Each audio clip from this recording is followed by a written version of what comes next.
Good evening, dear listeners, and welcome to Mystery Tales channel, where we delve into the shadowy corners of the human mind through timeless tales of suspense. I'm your host, Alexander Voss, and tonight I have a special treat for you. A brand new original mystery story in the style of the incomparable Agatha Christie, featuring none other than the brilliant Belgian detective Hercule Poirot. This is Hercule Poirot and the Unexpected Twist Mystery, a locked room whodunit set in the opulent yet treacherous world of 19 and 20s England.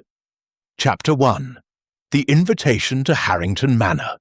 In the crisp autumn of 1925, the English countryside was a tapestry of golden leaves and misty mornings, where the aristocracy clung to their traditions like ivy to ancient stone.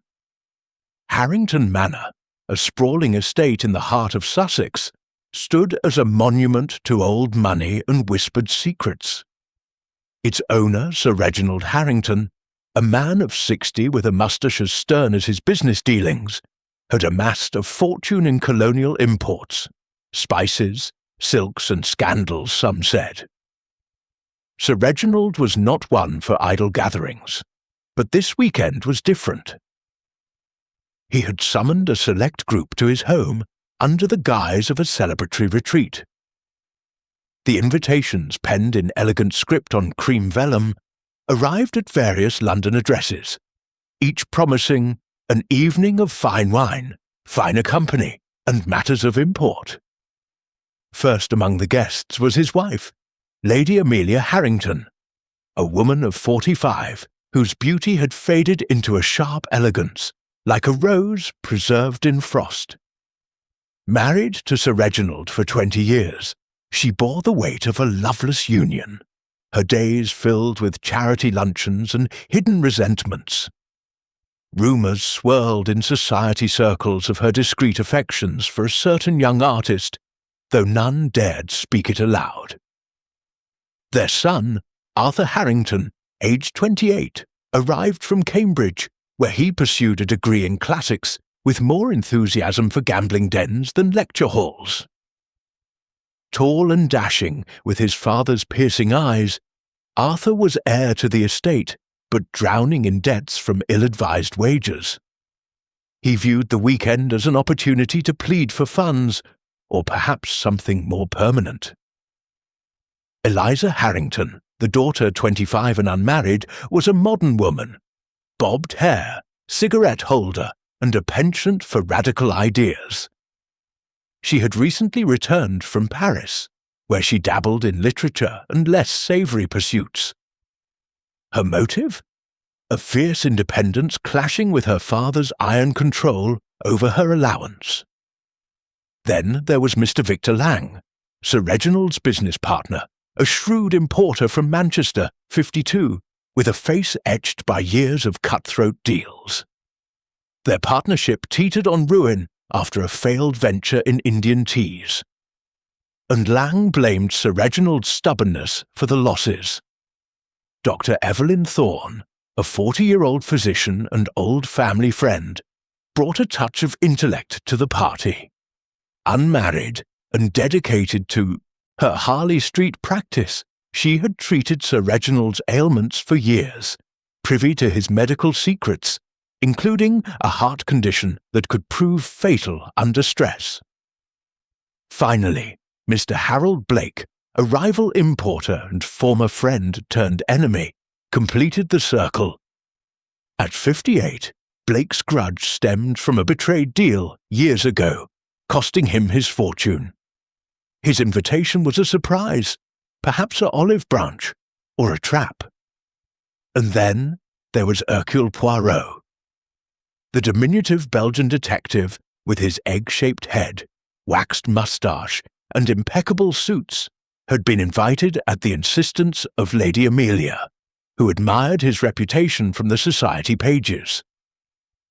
Poirot, ever the observer of human nature, accepted out of curiosity. The English country house, he mused to his valet as he packed, is a stage for the most exquisite dramas. as the guests arrived by train and motor car, the manor buzzed with polite chatter. The butler, Mr. Graves, a stoic figure of 60 with a limp from the Great War, ushered them into the grand hall, where crystal chandeliers cast dancing lights on polished oak panels. Dinner that evening was a lavish affair. Roast pheasant, claret, and conversations laced with undercurrents of tension. Sir Reginald, at the head of the table, raised his glass. To old friends and new resolutions, he toasted, his eyes lingering on each guest with a knowing glint. Little did they know, he planned to announce changes to his will that night, changes that would upend lives. As the evening wore on, Poirot noted the subtle barbs, Arthur's nervous fidgeting, Eliza's defiant stares, Lang's forced laughter, Thorne's quiet observations, Blake's simmering glare, and Lady Amelia's distant gaze. The air was thick with unspoken motives. After dinner, Sir Reginald excused himself to his study, a locked sanctuary on the second floor, windows barred against the chill night. "I have papers to review," he said. The door clicked shut behind him, the key turning audibly. The guests retired to the drawing-room for brandy and cards, the fire crackling merrily. Outside, a storm brewed, thunder rumbling like distant artillery. No one suspected that by morning the manor would echo with screams. A log exploded in the grate. Miss Bannerman dropped ash on the Persian rug and did not notice. Dr. Crow smiled thinly. "And you believe one of us is the serpent, Mrs. Valancourt-Lacey?" "I believe," Evelyn said, "that one of us will be dead before the weekend is out. That is why I sent for Monsieur Poirot." Poirot stepped forward, twirling his moustache with delicate menace. "Madame, you have assembled a most fascinating menagerie. A soldier, a flapper, a priest who is not a priest, a doctor who carries poison like cologne, a housekeeper who guards secrets older than the house itself, and you, the chatelaine with terror in her eyes. Tell me, why should any of them wish your husband harm?" Evelyn's gaze swept the room. "Because tomorrow, Knight Sir Geoffrey will sign a new will. The priory, the fortune, everything passes out of the direct line. Some here stand to gain a great deal. Others stand to lose everything." Colonel Bannerman's hand twitched toward his old service revolver, an unconscious gesture. Miss Bannerman's eyes sparkled with something dangerously close to excitement. Mr. Graves murmured a Latin phrase that sounded suspiciously like a curse. Dr. Crow uncorked the violet bottle, inhaled, and smiled as though tasting death. Mrs. Mallow's keys clinked like teeth. Outside, the fog pressed against the windows, thick and suffocating. Somewhere in the house, a door slammed, though there was no wind. Poirot surveyed them all, his green eyes glittering. "Bon," he said softly, "then let the game begin. But remember, mesdames et messieurs, in the house of the serpent, it is not always the fang you see that strikes the blow." He turned to Evelyn. "Take me to your husband. I wish to meet the man who has made death itself send invitations." As they left the crimson drawing-room, the fire gave one last malevolent hiss, and the portrait above the mantel seemed, though surely it was a trick of the light, to smile. And there we must pause, dear listener. Chapter 1 ends with the board set, the pieces placed, and the first shadow falling across the chessboard. Can you feel the chill creeping up your spine? Excellent! That means it's working. Chapter 2, The Stroke of Midnight, will arrive next week, and trust me, the impossible has only just begun. Until then, keep your doors locked, your wits sharp, and your teacup full. This is Alexander Voss from Mystery Tales Channel, reminding you, in an Agatha Christie story, no one is ever quite who they seem, and the one you trust most may already have blood on their hands. Good night. Sleep tightly.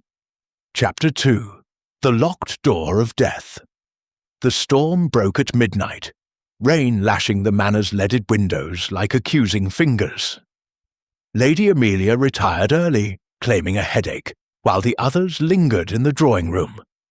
Arthur and Eliza argued in hushed tones about family finances. Lang and Blake exchanged veiled insults over cigars. Dr. Thorne read a medical journal by the fire, and Poirot, sipping tisane, watched them all with his little grey cells whirring.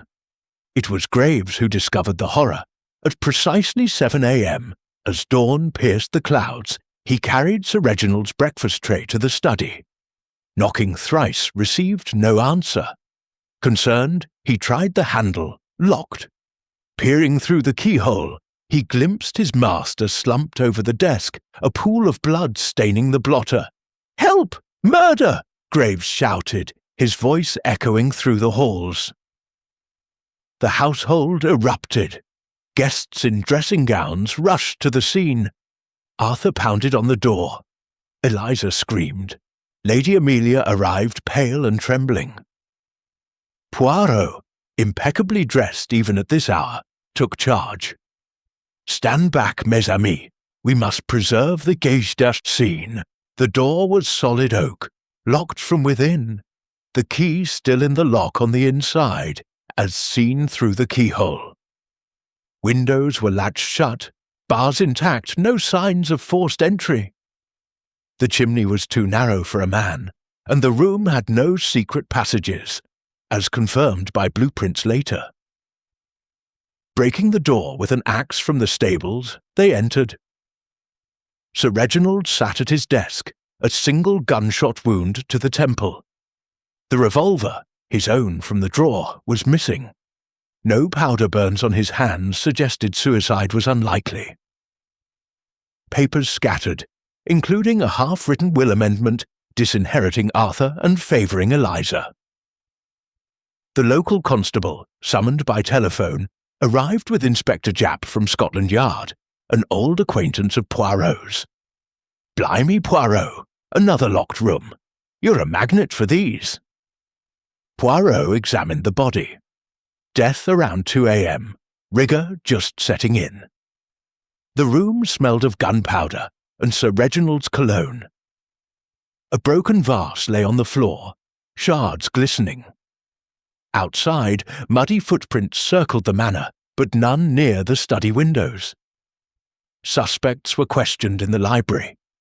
Lady Amelia admitted to a quarrel with her husband earlier, over finances. Arthur confessed his debts but swore innocence.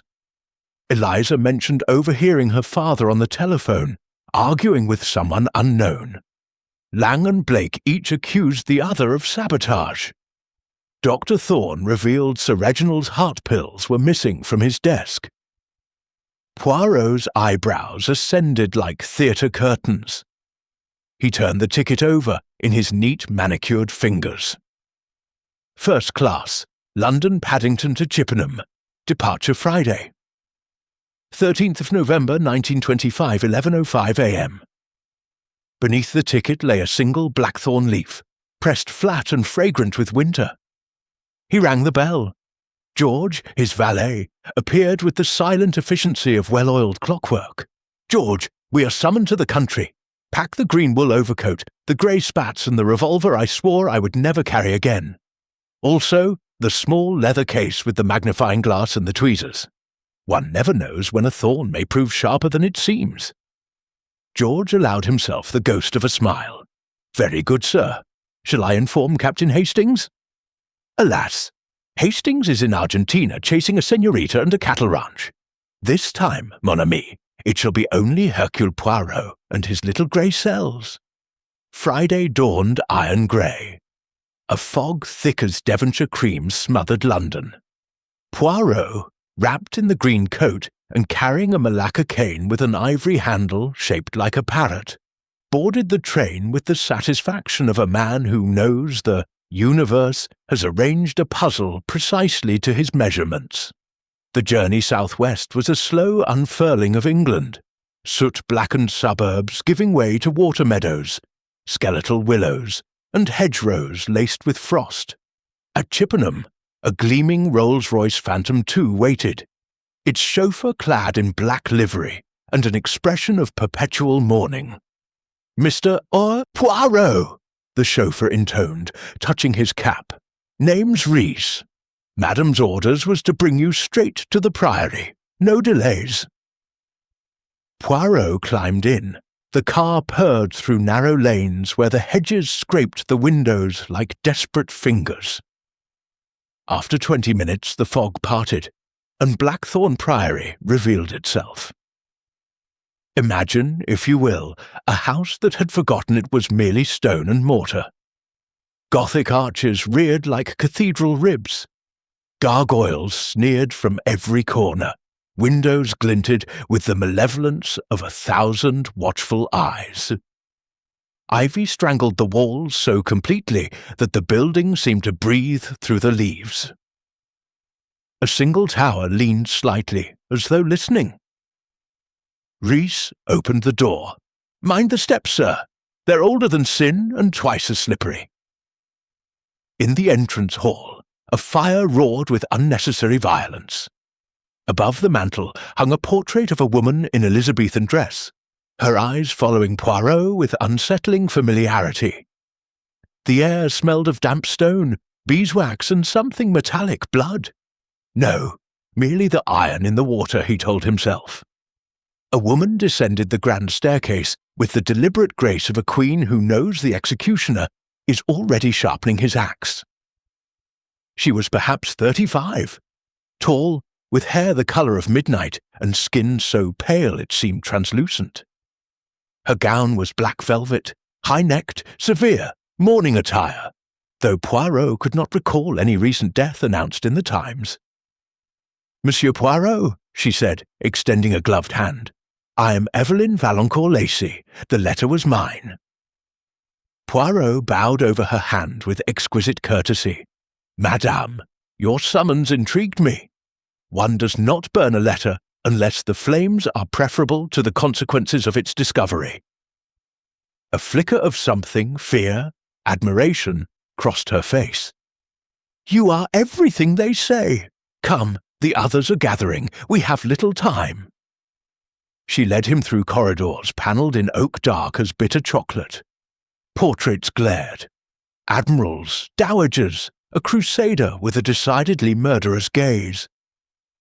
Somewhere, a clock struck 3 with the solemnity of a judge passing sentence.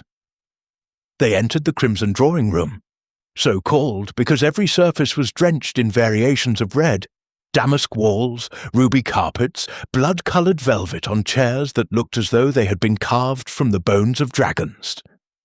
A fire spat and hissed like a cornered cat. 5 people turned as one.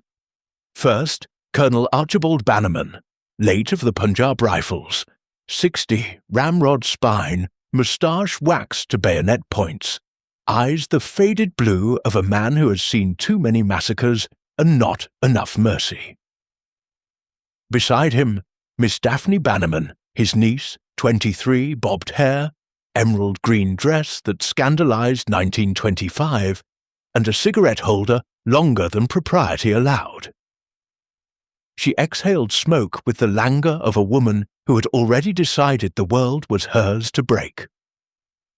Next, Mr. Sebastian Graves, 38, tall, cadaverously thin, dressed in clerical black, though Poirot's swift glance noted no dog collar. His fingers were stained with ink and something darker. A scholar, perhaps? Or something less holy? Then Dr. Lysander Crowe, 42, handsome in the way of a Renaissance poisoner. Black curls, sardonic mouth, eyes that catalogued weaknesses the way other men counted coins. He toyed with a small violet glass bottle on a chain. Finally, Mrs. Agatha Mallow, 55, housekeeper, starched apron, keys jangling at her waist like the chains of a jailer. Her face was a topographical map of disapproval. Evelyn Valancourt-Lacey closed the door with a soft, final click. "Thank you all for coming," she began, voice steady now. 3 days ago, my husband, Sir Geoffrey Valancourt Lacey, received a threat. A single blackthorn leaf and a card. By the next new moon, the serpent eats its tail. The new moon is tomorrow night. Colonel Bannerman harumphed. Poppycock! Some bounder trying to frighten you out of your wits, Evie. Poirot snatched a candle and descended. The others followed in a rustle of nightgowns and suspicion. The stair ended at a wall of fresh mortar, still damp. In the centre, a single brick was missing. Through the hole, cold air breathed the smell of earth and candle wax. Poirot shone his light. On the crypt floor lay a small spent cartridge case, some 55 Webley, and beside it a single blackthorn leaf, glistening with fresh blood. Upstairs the clock struck 1. Somewhere in the house a woman began to weep, not Evelyn, whose tears had already dried into brittle rage, but someone else. Someone who now knew the game had truly begun. Poirot stood amid the dust of centuries, candlelight flickering across his face like the wings of a trapped moth. 7 sins, he murmured, 7 deaths. The serpent has struck once, but the tail is still far from the mouth. He looked up at the circle of faces above him. Faces lit from below, grotesque, medieval. Mesdames et messieurs, he said softly, lock your doors, trust no one, for tonight, in Blackthorn Priory, death has learned to walk through walls. Chapter 3. The crypt beneath the chapel Poirot did not sleep. While the house creaked like an old ship foundering on secrets, he sat in the oratory, beside the sheeted body, candle stubs guttering in pools of their own wax. At 3:17 a.m. precisely, he heard it, the soft scrape of mortar against stone. He rose, silent as a cat, and descended the priest-hole stair for the second time. The missing brick had been replaced. Badly. Fresh crumbs dusted the steps like pale confetti. Someone had returned to the crypt. Poirot eased the loose brick free and peered through. The crypt was older than the house above it. Norman arches sagged under centuries of earth. A stone altar stood at the centre, stained black by sacrifices long forbidden. 6 candles now burned where none had been, arranged in a perfect hexagon. At each point lay a blackthorn leaf. In the middle, a silver chalice overturned, spilling what looked like red wine, but smelled of iron. Footprints, small, bare, a woman's, led from the altar to a side vault and vanished. Poirot slipped through the gap, candle held high. The vault was a mausoleum of the Valancourt Lacey dead. Marble effigies lay with folded hands and sightless eyes. One sarcophagus, newer than the rest, bore the name Sir Hugo Valancourt Lacey, 1889–1916. The lid was ajar, inside not bones but a nest of black silk, and coiled atop it a length of picture cord, thin, strong, the exact twin of the cord that had once hung the slashed portrait in the long gallery. Poirot's breath clouded in the chill. He lifted the cord. Knotted at one end was a tiny silver serpent, biting its tail, a whisper of silk behind him. He turned. Mrs. Mallow stood in the doorway, candleless, nightgown clinging damply to her bony frame. Her eyes were wide, pupils blown black. "You should not be here, little man," she said, voice hollow, as though speaking from the bottom of a well. "The serpent sees through stone." Poirot did not flinch. "Madame Mallow, you walk in your sleep, or perhaps you walk for another." She swayed. 7 sins, 7 sleepers, the first has been fed." She raised her hand. In it, the missing Webley bullet, the one that should have been inside Sir Geoffrey's skull. It gleamed wetly. Poirot's voice was gentle. "Give it to me, madame. The game is not yet over." Mrs. Mallow smiled, a terrible rictus, and let the bullet fall. It struck the stone with a bell-like note and rolled into a crack. Then she collapsed. Poirot caught her before her head struck the floor. She was burning with fever, pulse fluttering like a trapped bird. On her left palm, freshly carved, the serpent Ouroboros bled sluggishly. Upstairs, dawn was a rumour. Poirot carried the housekeeper to her room, laid her on the narrow bed, and locked the door from the outside. He pocketed the key. At 6, the house stirred. Colonel Bannerman demanded coffee and answers. Miss Bannerman appeared in a scarlet kimono, eyes puffy from crying or gin. Dr. Crow requested the body for autopsy. Mr. Graves read morning prayer in the chapel as though nothing had happened. Evelyn Valancourt Lacey stood at the window, watching rooks wheel over the fog-choked park, dry-eyed now, regal in her grief. Poirot gathered them in the crimson drawing-room. The fire had died to embers. The room smelled of cold ash and fear. "Mes amis," he began, "we have a problem more intricate than the Gordian knot. Sir Geoffrey was shot with his own revolver. Yet no bullet was found in the wound. Dr. Crow removed only fragments of bone and a curious residue. Ice, he believes, mixed with something crystalline." Dr. Crow nodded slowly. "Preliminary examination suggests the projectile melted. An ice bullet, perhaps. Impossible, of course." "Impossible?" Poirot echoed. "No, merely improbable. The murderer fired through the keyhole from the corridor, using a barrel packed with ice and poison. The ice melts, the poison kills, the bullet vanishes, but the cartridge case—" He produced it from his pocket, "was ejected into the priest hole and retrieved later." Colonel Bannerman snorted. "Rubbish! The door was locked from the outside." "Precisely," Poirot said. "Locked by Madame Evelyn, who then knocked and waited for a reply that never came. But the shot was fired minutes earlier, while the house played cards. The muffled sound, the thick oak and the storm. The murderer then descended the secret stair, removed the cartridge, and left the serpent's calling card." Evelyn's voice cut like a shard of glass. "You are saying one of us planned this for weeks? Carved an ice bullet, learned the priest hole, timed it to the second?" "No, madam. I am saying the murderer had help. From someone who walks the house at night. Someone who carves serpents into her own flesh." He told them about Mrs. Mallow. Silence fell, thick as grave dirt.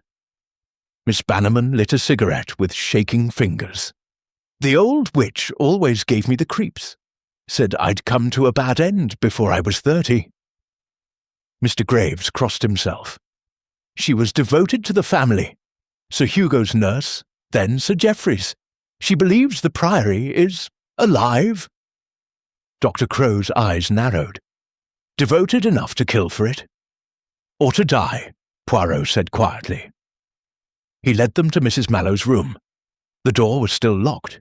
He opened it. The bed was empty. Window latched from inside.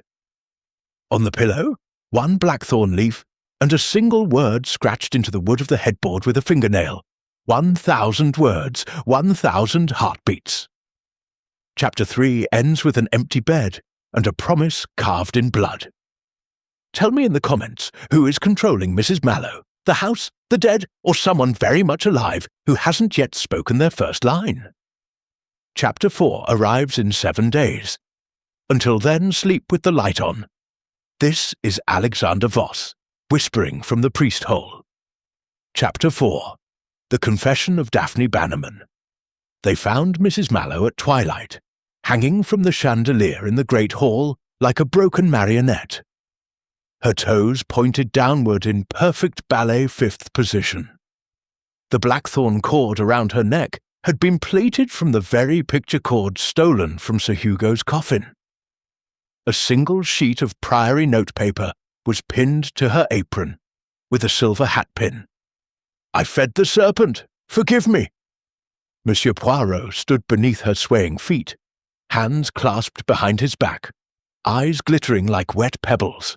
Regrettable, he murmured, but not unforeseen. Colonel Bannerman turned purple. The woman was mad. Sleepwalking, carving symbols, now this. Case closed, by God. No, mon colonel, Poirot said softly. Case opened. A suicide arranged to look like remorse is still murder. Wearing a borrowed mask, he ordered the body cut down.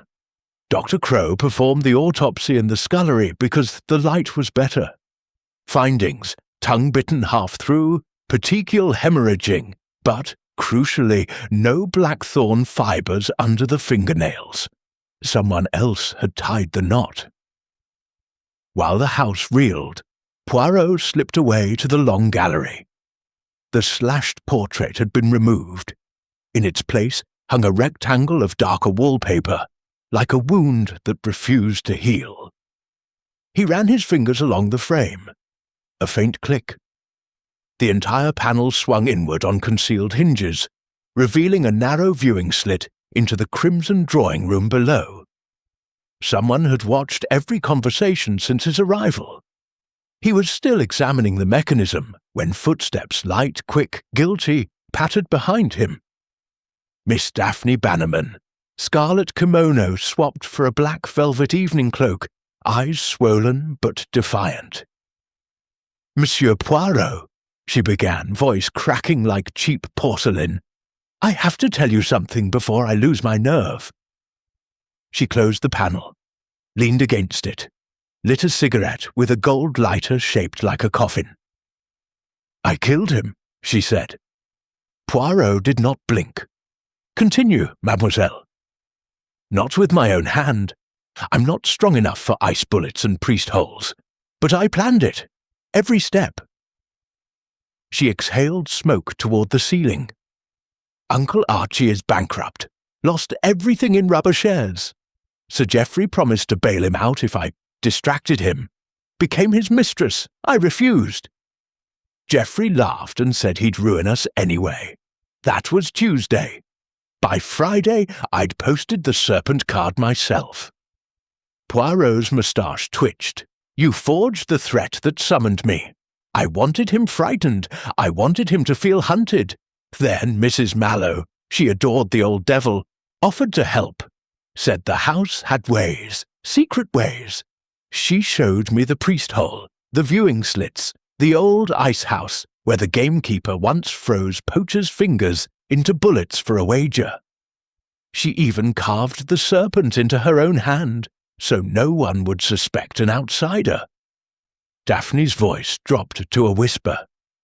Last night she locked Sir Geoffrey in, fired the ice dart through the keyhole, then hanged herself to protect me. I tied the final knot while she was still breathing. She begged me to. Tears, genuine this time, slid down her cheeks, cutting channels through face powder. Poirot studied her for a long, terrible moment. You are lying, mademoiselle, he said gently, but only about the last part. She froze. Mrs. Mallow did not hang herself, he continued, nor did you tie the knot. The angle is wrong for a woman of your height, and there is no trace of blackthorn dye on your gloves. Someone taller lifted her, someone who knew you would confess to protect him. Daphne's cigarette fell, scattering sparks across the parquet. Uncle Archie? She whispered. Perhaps, or perhaps the doctor who pronounced her dead too quickly, or the clergyman who read the burial service over a woman still warm. Poirot stepped closer. But you did post the serpent card. You did hate Sir Geoffrey. And you did watch through the slit while your uncle paced below, rehearsing how to kill a man and inherit a house. He tapped the panel. This gallery has ears, mademoiselle, and I have heard enough. Daphne sank to her knees among the dust and cigarette ash. What happens now? Now, Poirot said, we wait for the second sin. The serpent is greedy. It will strike again before morning. As he spoke, the lights flickered once, twice, then died entirely. In the sudden dark, something heavy fell in the chapel below, stone on stone, like a tomb lid closing. Daphne screamed. Poirot lit a match. In its flare he saw her face, white, terrified, young, and behind her, reflected in the black window, a second face, tall, thin, smiling, gone when the match went out. Chapter 5. The Second Sin. The house killed Colonel Bannerman at 23 minutes past 2. Poirot discovered him in the billiard room, slumped across the green baize like a discarded puppet. A single blackthorn dart, no longer ice, but crystal-clear glass filled with violet liquid, protruded from the colonel's neck. His eyes were wide, pupils pinpricks. A thin line of foam decorated the moustache that had once terrified sepoy recruits. Dr. Crow knelt, gloved fingers careful. Curare variant, South American, paralyses the diaphragm in 90 seconds. He never even cried out. Poirot's gaze swept the room. Door locked from the inside. Key on the floor, 3 feet from the body, kicked there in the final spasm. Windows bolted, chimney swept clean last Michaelmas. On the score slate, fresh chalk, Pride 2nd of 7. Daphne Bannerman arrived first, cloak clutched tight, face the colour of candle wax. She took one look at her uncle and vomited neatly into a spittoon. Poirot watched her with clinical pity. Mademoiselle, you are either the finest actress in England or the most unfortunate niece. She wiped her mouth. He sent me to bed at midnight. Said he wanted a final frame alone. I heard the balls click, then nothing. Mr. Graves appeared in the doorway, Bible clutched like a shield. I was praying in the chapel. The clock stopped at 2. I thought the world had ended. Dr. Crow removed the dart with tweezers, dropped it into a glass vial. The violet liquid swirled like liquid starlight. My private stock, he admitted quietly, kept in a locked cabinet. Someone knew exactly where. Evelyn Valancourt Lacey entered last, black velvet replaced by a man's dressing gown 3 sizes too large, her husband's. She stared at the body, then at Poirot. 2 men dead in 24 hours, both locked in, both marked by the serpent. Tell me, little detective, are you any closer, or is the house simply eating us one by one? Poirot did not answer immediately. He was studying the billiard table. 1 ball missing, the black. He lifted the cushion. Beneath it, a circle of chalk, perfect, unbroken, around a single blackthorn leaf. He straightened. Madame, the house is not eating. It is being fed. By someone who knows every childhood hiding place, every loose floorboard, every draught that carries a scent. He turned to Graves. You were Sir Geoffrey's school friend. You mapped this house for boyish games. Priest holes, dumb waiters, the old laundry chute that drops from the nursery to the wine cellar. You drew the plans, no? Graves went the colour of old parchment. 40 years ago. For fun. Fun, Poirot repeated. And now murder uses your childhood as a blueprint. He strode to the fireplace, pressed a carved acanthus leaf. A panel slid aside, revealing a shaft barely wide enough for a man's shoulders. Cold air breathed upward, smelling of wine and earth. The murderer descended this chute, Poirot said, fired the dart through a knot-hole in the wainscot. No need for doors or windows. The colonel, paralyzed, kicked the key away in his death throes. The black ball rolled into hiding. The leaf was placed. Then the killer climbed back up, silent as a serpent shedding skin. Dr. Crow's hand went to his vial pocket. Empty. My key to the poison cabinet is missing since yesterday. Daphne began to laugh, high, hysterical. We're rats in a maze drawn by a dead boy. Evelyn slapped her, hard. The sound cracked like a billiard break. "Pull yourself together," she hissed. "We are Valancourt laces. We do not die snivelling." Poirot watched the two women, widow and heiress, eyes locked in ancient combat. Then he noticed something that turned even his stomach. On the billiard table, beneath the Colonel's outstretched hand, fresh letters scratched into the baize with a Q-tip, "Evelyn next." The letters were still wet with blood. Chapter 6. The Third Sin. They buried the Colonel at dusk in the family vault. No priest, no prayers, just 6 living souls, and one small coffin that took 4 men to lower. Graves read a psalm anyway, voice cracking on every line about valleys and shadows.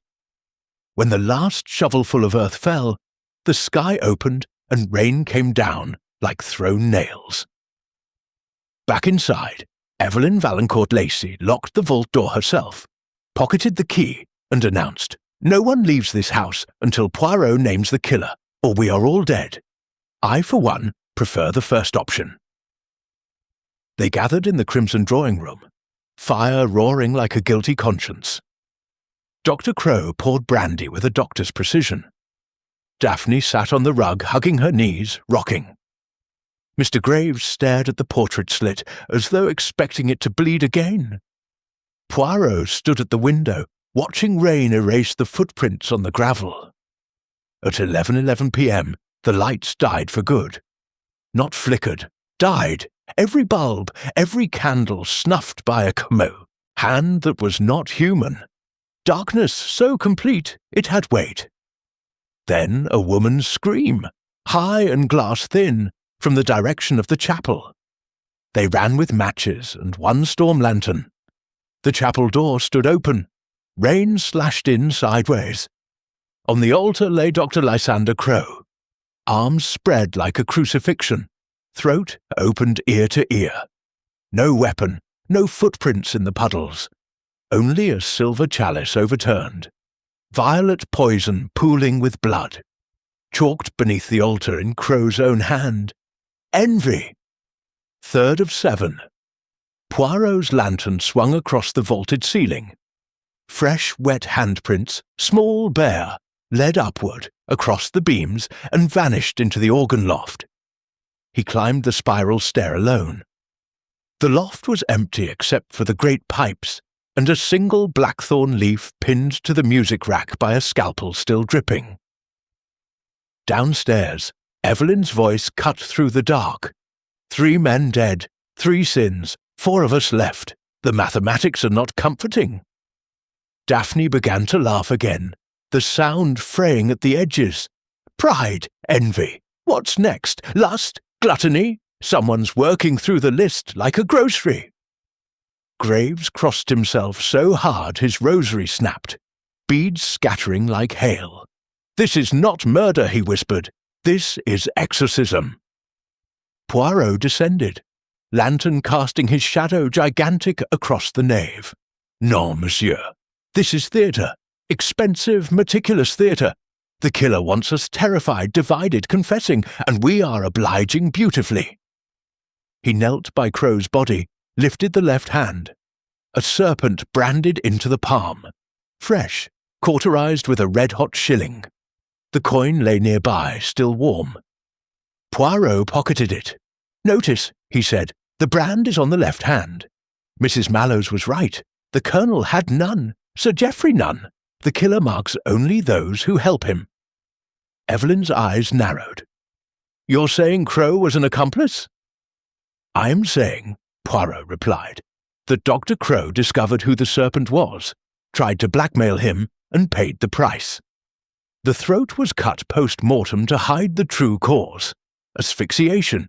Look, no arterial spray. He was already dead when the blade kissed him." He pointed to faint bruises around the neck, thumbprints shaped like petals. Daphne stopped laughing. "Someone strangled him with bare hands, branded him, dragged him here, staged the suicide tableau, all while we were locking the vault 20 yards away. Exactement. Someone who knew we would come running at the scream. Someone who screamed for us." Silence. Then Graves spoke, voice barely audible. "The scream came from the organ loft. I heard the swell pedal creak." All eyes turned upward. The pipes were silent now, but one still rocked gently, as though something heavy had just stepped off. Poirot raised the lantern. In the golden circle of light, a single word had been scratched into the largest pipe with the scalpel. "Run!" Evelyn laughed once. Short, bitter, too late for that. She drew Sir Geoffrey's Webley from her dressing-gown pocket, cocked it. "From now on, we stay together. One room, one light, one gun. The serpent wants 7. It has 3. It will have to come through me for the rest." Daphne crawled to her, pressed her face into Evelyn's skirt like a child. Graves began to pray in Latin, faster and faster. Poirot alone remained calm. He blew out the lantern. Darkness swallowed them whole. Somewhere in the chapel, very softly, the organ played a single low note that was not on any scale humans use. Chapter 7. The Gluttony Door. They chose the crimson drawing room because it had only one door and no chimney wide enough for a cat. Evelyn barred the door with a mahogany sideboard. Daphne sat on the rug clutching the storm lantern like a teddy bear.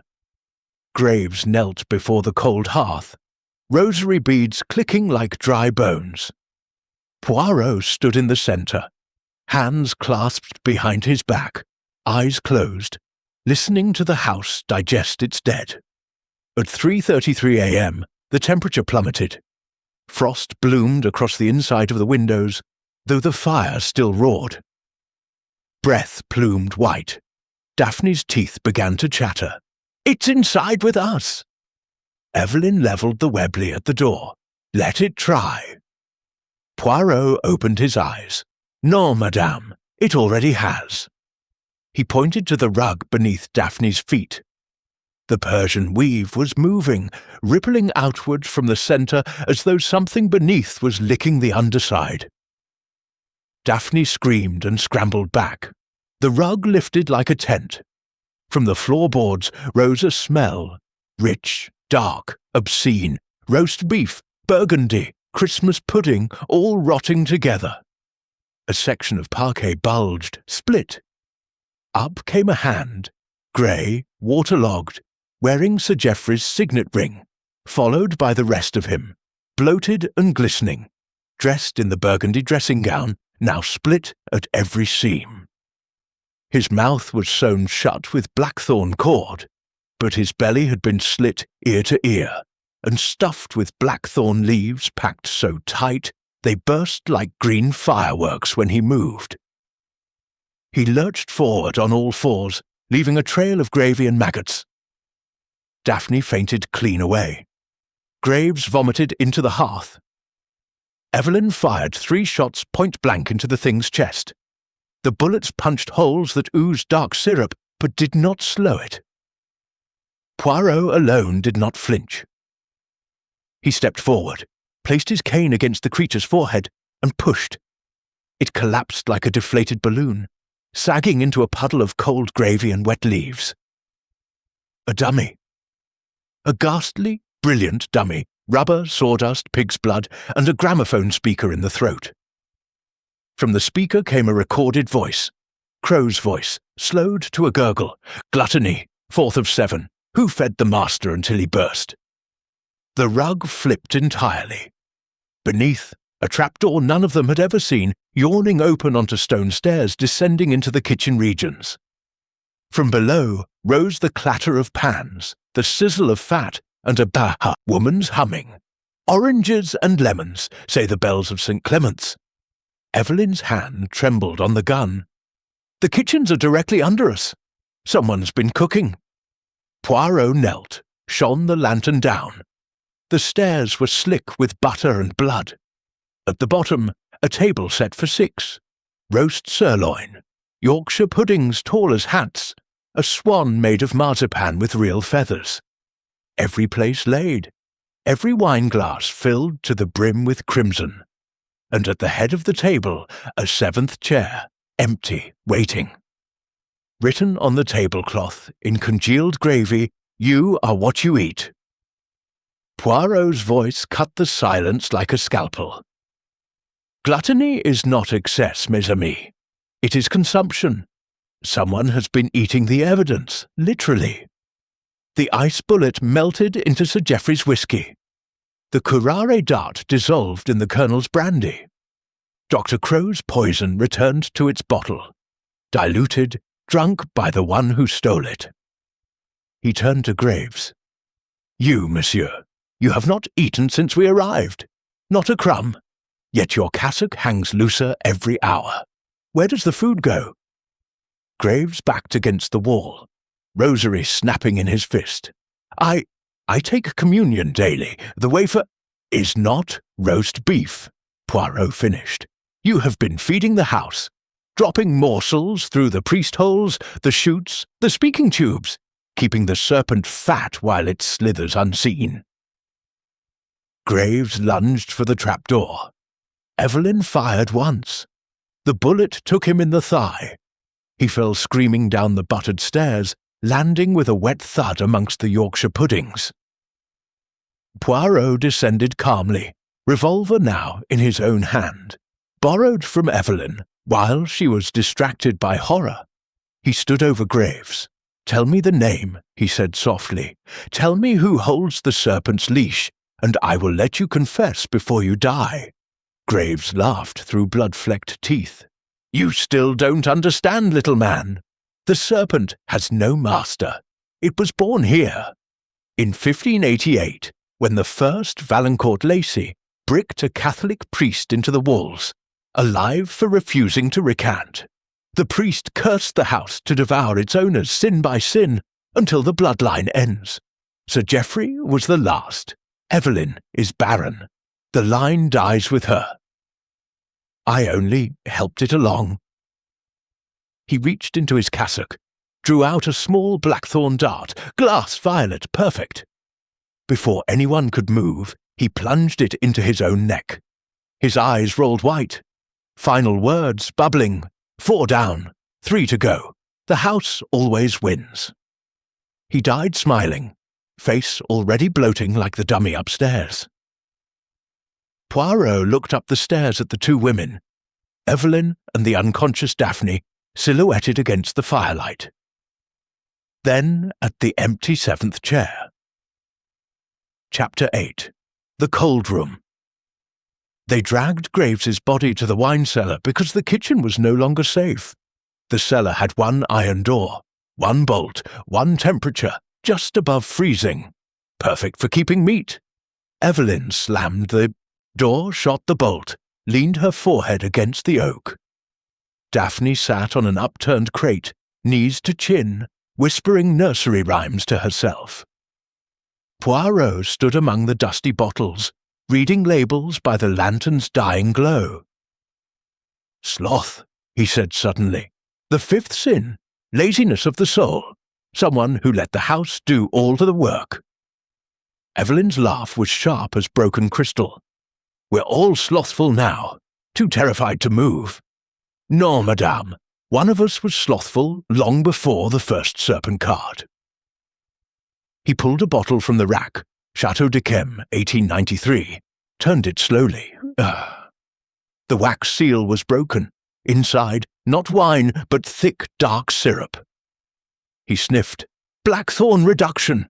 Boiled for hours with the leaves Mrs. Mallow gathered every autumn. Enough to coat a dart, a bullet, a blade. He replaced the bottle, moved to the next rack. Every vintage from 1914 onward had been opened, emptied, refilled with the same poison syrup.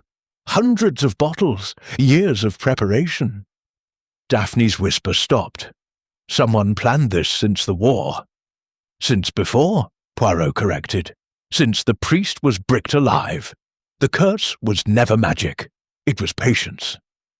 He knelt, brushed dust from the floor. A perfect circle of salt, unbroken, around a small iron ring. He lifted it, a hatch. Beneath, a shaft straight down into the icehouse. Cold air rolled up like the breath of something that had been sleeping since Elizabeth was queen. Poirot lowered the lantern on a rope. The light revealed a chamber lined with hooks. On the hooks hung the missing pieces. Sir Geoffrey's real dressing gown, still buttoned, empty. The Colonel's tunic, medals pinned neatly. Dr. Crow's waistcoat, pocket watch ticking through the man was dead. Mrs. Mallow's starched apron, ironed and waiting. And in the centre, on a butcher's block of ancient oak, a fifth garment. A child's christening robe, yellowed with age, embroidered EVL 1890. Evelyn Valancourt Lacey, born 1890. The robe had been slit from hem to neck and stuffed with blackthorn leaves until it bulged like a pregnant thing. Pinned to it with a silver spoon, Sloth 5th of 7. She never lifted a finger, now she never will. Evelyn made a sound, half sob, half snarl, and levelled the Webley at the robe. Poirot caught her wrist. "No, the killer wants you to waste the last bullets." Daphne stood slowly, eyes huge. "There are only 2 left, one for each of us, or one for the serpent." Poirot's gaze moved to the far wall. A message had been carved into the frost with a finger. "I waited 35 years.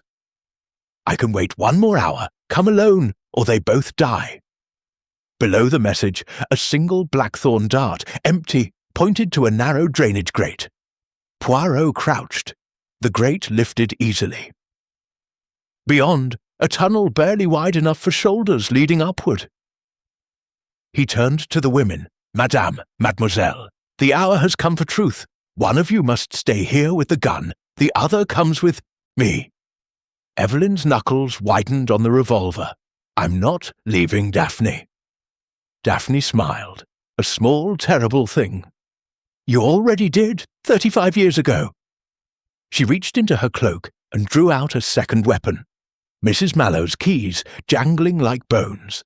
Click. The iron door unlocked from the outside. Had never been bolted properly. Had been waiting. Daphne stepped back as the door swung wide. In the corridor stood Daphne. A second Daphne, older, hair grey at the temples, face lined with cold, dressed in the same scarlet kimono, now patched and faded. The younger Daphne spoke first, voice soft. "Hello, Mother." The older Daphne smiled exactly the same terrible smile. "Hello, darling. Did you miss me?" Evelyn's gun wavered between the 2 identical women. "Impossible!" Poirot sighed, the sound of a man laying down the final card. "Non, madame. Identical twins. One christened, one hidden, one raised in luxury, one bricked in the walls with the priest's curse for company. The hidden sister waited, learned every pipe, every shoot, every heartbeat of the house. She fed it, she became it, and tonight Sloth ends." He turned to the older Daphne. "The real serpent. You planned to let the house take the blame. A perfect locked estate of suicides. But you grew greedy. You wanted to watch Evelyn die by her own daughter's hand." The older Daphne curtsied, mocking. "She left me to rot for 35 years. Fair is fair." Young Daphne, no, the christened one, stepped forward. "I found you last year. Thought you were a ghost. You taught me how to make the ice bullets, the syrup, the recordings. I thought we were avenging you." Her voice cracked. "You said if I helped, you'd let me live." The older woman laughed. "I lied. The curse needs 7. You're number 6. She raised her hand. In it, the missing black ball from the billiard table, wrapped in blackthorn cord, dripping violet. She hurled it. Poirot moved faster than anyone thought possible. He shoved Evelyn aside. The ball struck him in the chest, burst, soaked his waistcoat in poison. He staggered, but did not fall. From his pocket, he drew the warm shilling, the one used to brand Crow. He pressed it to the wound. Chapter 9. Wrath and Mercy. They laid the older Daphne on the butcher's block in the icehouse, throat torn open like a red smile. The younger Daphne, Evelyn's true daughter, the one who had been allowed sunlight, knelt beside her twin and wept without sound, tears freezing on her cheeks before they reached the floor. Poirot stood over them, waistcoat stiff with dried poison, eyes brighter than the lantern. Evelyn kept the Webley trained on the corpse, as though death might not be enough. 6 sins, Poirot said quietly. 6 bodies, 1 sin left, wrath, the most honest of them all. He turned to Evelyn. Madam, you have 1 bullet, 1 choice. Your daughter helped murder 5 people. She believed she was saving a sister who never existed, only a monster wearing her face. Shoot her, and the curse ends with human justice. Spare her, and the house may claim its 7th after all. Evelyn's hand shook so violently the barrel traced circles in the air. Daphne lifted her head. Do it, mother, I deserve it. I posted the first card. I mixed the ice. I laughed when the colonel choked. I wanted you to suffer for hiding her, for hiding me from her. Evelyn's finger whitened on the trigger. Poirot did not move. He simply spoke, soft as confession. Before you fire, madame, look at the christening robe. They looked. The yellowed gown still bulged with blackthorn leaves, but now the leaves were moving, writhing like living things. From the slit neck of the robe crawled a serpent. Not metaphor, not illusion. A real serpent, thick as a man's wrist, scales black and glossy, eyes milk white. It coiled on the block between the twins, tongue tasting the air that smelled of gunpowder and grief. Evelyn screamed and fired. The bullet struck the serpent dead center. It exploded into blackthorn leaves and ash. Silence rang louder than the shot. Poirot knelt, brushed the ash with 1 finger, tasted it. Gunpowder and myrrh. The priest's last communion, preserved for 3 centuries. The curse was never supernatural, only patient theatre, passed from bricked-up priest to starving child, to mad old nurse to identical twin. Every generation added 1 more trick. Ice bullets, poison syrup, recordings, dummies. The house did not kill, people did. People who believed the house wanted them to. He stood. Wrath is complete. The 7th sin was always yours, madame. Wrath at a husband who hid 1 daughter and despised the other. Wrath at a house that swallowed children. You fed the serpent every time you turned away. Evelyn lowered the empty gun. Then I am the monster. No, Poirot said gently. You are the mother who will live with it. That is punishment enough. He took the Webley, broke it open, let the spent cartridge fall. It rang on the stone like a tiny bell. Upstairs, dawn finally came. Thin, watery, honest. The frost melted. The lights flickered once and stayed on. The house exhaled. They carried the bodies out into the weak sunlight. Sir Geoffrey, the Colonel, Crow, Graves, Mrs. Mallow, and the older Daphne, wrapped in the christening robe that should have been hers. Young Daphne, alive, trembling, stood between Poirot and her mother as the local constable took statements. She would be tried, Poirot knew. Manslaughter, perhaps, conspiracy, but she would live. As the cars pulled away, Poirot paused at the gate. He looked back at Blackthorn Priory. Every window was dark, but one, high in the tower, reflected a woman in scarlet waving goodbye. He blinked. The window was empty. Evelyn joined him, her arm through his. "Will it ever be over?" she asked. Poirot patted her hand. "Mais oui, madame. The serpent has no more. Tales to swallow, only echoes." He climbed into the rolls. As they drove down the avenue, the house seemed to shrink stone by stone until it was only a house again. Old, tired, hungry no longer. In the rearview mirror, Daphne, young, broken, alive, stood at the gate waving with one hand. In the other she held a single blackthorn leaf. She let it fall. The wind took it. Chapter 10. The Last Blackthorn Leaf. 3 months later, Hercule Poirot took the train to Wiltshire one final time. Not because Scotland Yard asked, not because Evelyn Valancourt Lacey begged, but because a single blackthorn leaf had arrived at Whitehaven Mansions inside an envelope postmarked Blackthorn Priory. No note, no threat, only the leaf, pressed flat and fragrant, as though someone had kept it in a prayer book for years. Poirot stepped onto the platform at Chippenham at 11:05 a.m., the exact minute the nightmare had begun. The same roles waited, but the chauffeur was new, young, cheerful. Rees had retired on a generous pension and was last seen fishing in Devon. The drive was spring green now. Lambs gambolled. The hedges were loud with birds arguing over territory.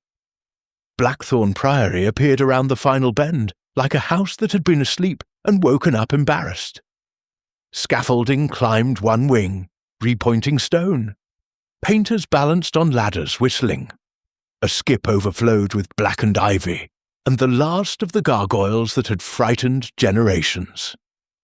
Evelyn met him at the door herself. No black velvet.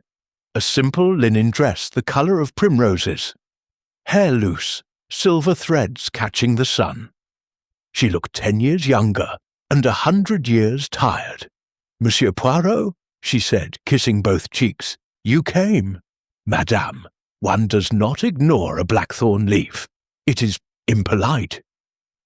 She laughed, actually laughed, and led him through halls that smelled of beeswax and fresh bread instead of myrrh and terror. The crimson drawing-room was now butter-yellow. Sunlight poured in like forgiveness. Daphne sat at a table by the window, writing letters in a round, careful hand. She wore a blue cardigan. Her hair had grown out. The bob was gone. She looked up and smiled. Small, shy, real. "They let me out last week," she said. "Good behaviour, and your testimony." Poirot bowed. "You told the truth, mademoiselle. That is always rewarded eventually." He placed the envelope with the leaf on the table. "Explain." Daphne opened it, touched the leaf gently. "It's from the tree by the chapel. The one we planted over her." She did not say the name. "I pressed it the day they released me. Wanted you to know the curse is truly buried. No more twins, no more secrets." Evelyn poured tea, Darjeeling, properly steeped, from a pot that had once belonged to Queen Mary. "We sold the London house," she said, "paid the debts, kept the priory, turned the East Wing into a school for girls whose fathers won't claim them. They arrive in September. 20 little girls who will never be bricked up anywhere." Poirot sipped. "Perfect. And the priest hole?" "Filled with concrete and a brass plaque. Here once lived fear. Now lives light. The ice house is a cold store for apples. The organ loft is a library. We even kept the billiard table. The black ball is now doorstop in the village hall." Daphne pushed a photograph across the table. Blackthorn Priory, summer fete, bunting, children chasing hoops, a maypole. In the foreground, the blackthorn tree, small, neat flowering white. "We grafted it," she said, "from the original, but this one will never bear poison." Poirot studied the photograph, then the two women. Mother and daughter scarred but standing. He felt something loosen in his chest he had not known was knotted. He reached into his pocket, drew out a small tin. Inside, the warm shilling, the spent cartridge, the first serpent card, now faded to grey. He placed them on the table. "Souvenirs," he said, "from a case I will never forget, but some things should not be kept." He stood, walked to the fireplace, new, clean, no serpent carvings, and dropped the tin into the flames. The card curled, blackened, became ash. The shilling glowed red, then dulled. The cartridge popped once, harmless. Evelyn watched the fire. "Will you stay to lunch?" "Alas, the 2:15 to town, but I will take one thing." He stepped into the garden. The blackthorn tree stood alone, blossoms drifting like snow. He picked a single sprig, white, fragrant, innocent, and tucked it into his buttonhole. Back in the hall, he bowed over each woman's hand in turn. "Madame, mademoiselle, you have done what few manage. You looked into the mouth of the serpent and chose not to feed it." Daphne's eyes filled. "Will we ever stop hearing the music?" Poirot smiled, the small, satisfied smile of a man whose grey cells have earned their rest. "Only when you make new music, louder, brighter, with open windows." The rolls carried him away. In the rear-view mirror, mother and daughter stood beneath the portico, waving until the car turned the corner. At Paddington, Poirot bought a platform ticket for no reason, walked the length of the train, and dropped the white blackthorn blossom onto the tracks. A gust took it, carried it high above the city, over rooftops and chimneys, until it vanished into the blue. That night in Whitehaven Mansions, he opened his notebook. On the page marked Blackthorn Priory, he wrote a single line. "The serpent is dead. Long live the garden." He closed the book, poured a small glass of tisane, and for the first time in 3 months slept without dreaming of priest-holes or identical smiles. Somewhere in Wiltshire, 20 little girls practiced scales on a repaired organ. The notes rose clear and true, spilling out of windows that had once been blind with ivy. They sounded like morning,